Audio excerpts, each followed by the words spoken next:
Bom dia, pessoal, bom domingo, mais um livro e hoje, primeiro domingo do ano, nós vamos com essa obra incrível aqui, Cristo, né, de Rodrigo Álvares. Rodrigo Álvares, ele é jornalista, ele é correspondente da Globo lá na Europa, com sede em Berlim. Ele já escreveu várias obras, 10 livros, sendo que 7 livros são religiosos. E esse livro aqui é o segundo livro da série Jesus, o homem mais amado da história. Então esse aqui é o segundo. Esse livro aqui é um apanhado histórico, né, de todo o momento do cristianismo primitivo. Então a dica dessa semana veio da minha amiga Samari. Obrigada, Samari, já comecei o ano com um livro muito rico, histórico, né? Adoro livros escritos por jornalistas, que eles têm um ponto de vista diferenciado de um historiador. E essa obra aqui, ela já foi lançada, né? Não só no Brasil, como em Portugal, na América Latina. É uma obra muito rica, porque é uma obra toda ilustrada. Você vai ver que ela tem muitos desenhos. Ela retrata todas as fases que o escritor fala na obra, né? Desde a crucificação de Jesus até a morte dos apóstolos, mais ou menos do século 70 depois de Cristo, e vai trazer uma gama de imagens, de figuras bíblicas, de passagens históricas. O autor, ele recorreu a originais. Então, falando um pouquinho da obra lá no início, né? Ele é dividido em capítulos. Lá no início ele vai mostrar todas aquelas 36 horas, praticamente, aproximadamente, né, 3 dias, de sexta até domingo, da crucificação à ressurreição de Jesus.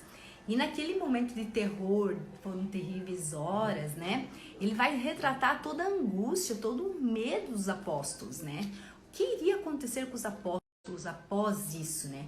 Os apóstolos precisavam se reorganizar. Como que iria acontecer essa continuação dos ensinamentos do Mestre Jesus, que até então eles tinham ele ali em corpo, né? Então os apóstolos, alguns deles saíram de Jerusalém, foram para outros lugares, né? Mas Jesus começa a aparecer para eles de diversas maneiras.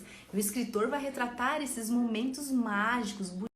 Importante frisar que houve muita oposição aos cristãos, houve muita perseguição. Praticamente foram 300 anos de perseguições aos cristãos, né? Aos apóstolos e os seguidores de Jesus. Aquela Jerusalém, ela estava em chamas praticamente. Então, o que a gente vai perceber através do livro, que existem várias teorias a respeito de Jesus. Surgiram várias teorias, algumas mirabolantes, né? E uma questão muito interessante é que essa ressurreição de Jesus foi em corpo ou foi em espírito, né? Existe um livro de Pedro, um apócrifo, né? Que ele retrata a aparição de Jesus de uma forma assim, onde Jesus diz assim: esse que você está vendo crucificado, ele aparece para Pedro, diz assim: é o corpo, é o corpo, né? Não sou eu. Esse que você está vendo é uma reencarnação, né? Então, esse livro ele foi considerado canônico por 3 séculos. Depois ele saiu de última hora, não sei porquê, para entender as pretensões do cristianismo.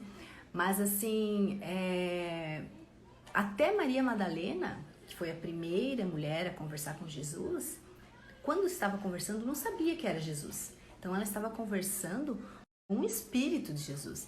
Então aí fica uma discussão enorme, né? Então o livro traz todas essas discussões, esses pontos de vista, essa busca histórica, o escritor faz aqui dentro. Então ele traz uma gama de interpretações, de colocações de uma forma escrita maravilhosa. O escritor escreve de uma forma ímpar, de uma forma que te empolga, que parece que demonstra o sentimento, né?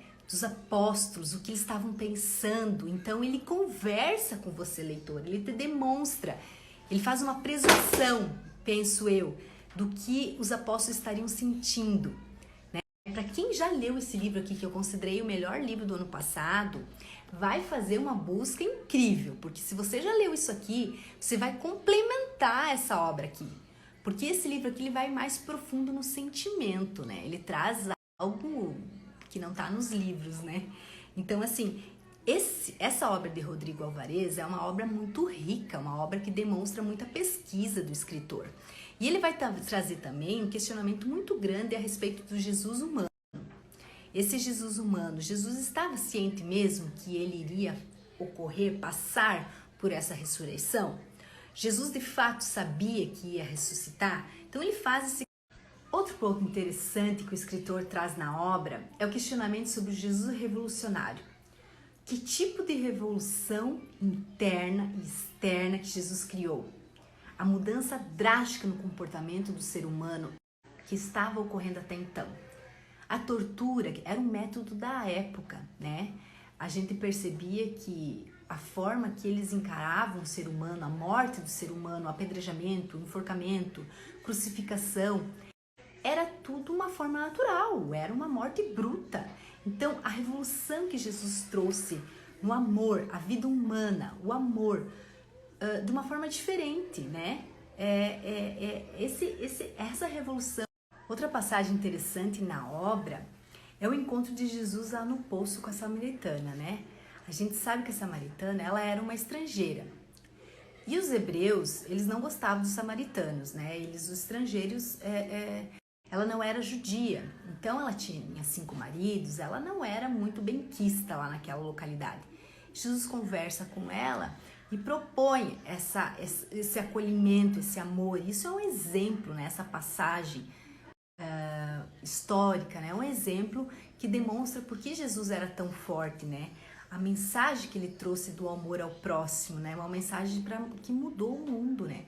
Por isso, esse momento aqui que o escritor coloca, os acontecimentos extraordinários que seguiram a crucificação de Jesus e redefiniram o mundo, né? A forma com que os apóstolos falavam, aquilo que os apóstolos levavam às... Ele traz esse descrédito do apóstolo Tiago, né? Que tinha um Tiago maior, Tiago menor. Ele explica tudo isso na obra. A liderança de Pedro, né? E depois a forma diferenciada de cativar de Saulo, que depois vira Paulo, e Paulo faz essa transformação, né? De levar o ensinamento de Jesus para todos os cantos, né? Até a Roma, os momentos bem cruciais, né? Dos momentos de prisões desses apóstolos, as tristezas que eles passaram, as dificuldades, né? As frases que eles falavam através de tudo aquilo que Lucas depois levou através de seus livros, né? Vai falar das cartas de Paulo, dos Atos dos Apóstolos, vai trazer momentos muito mágicos, históricos, vão traçar grandes destinos, né? A forma com que eles lidavam com as situações, né? A circuncisão que era feita na época e a forma de pensar de cada apóstolo, que muitas vezes um entrava em conflito com o outro, né? E demonstra toda essa gama de busca histórica através também do imperador, do Nero, que é imperador de sangue praticamente, porque ao mesmo tempo tinha todo esse Império Romano acontecendo e ele traz toda essa história romana também. Então é um livro muito rico. Então no dia de hoje quero indicar essa obra, né? Quero ler o primeiro, que esse aqui é o segundo. Quero indicar essa obra para começar esse ano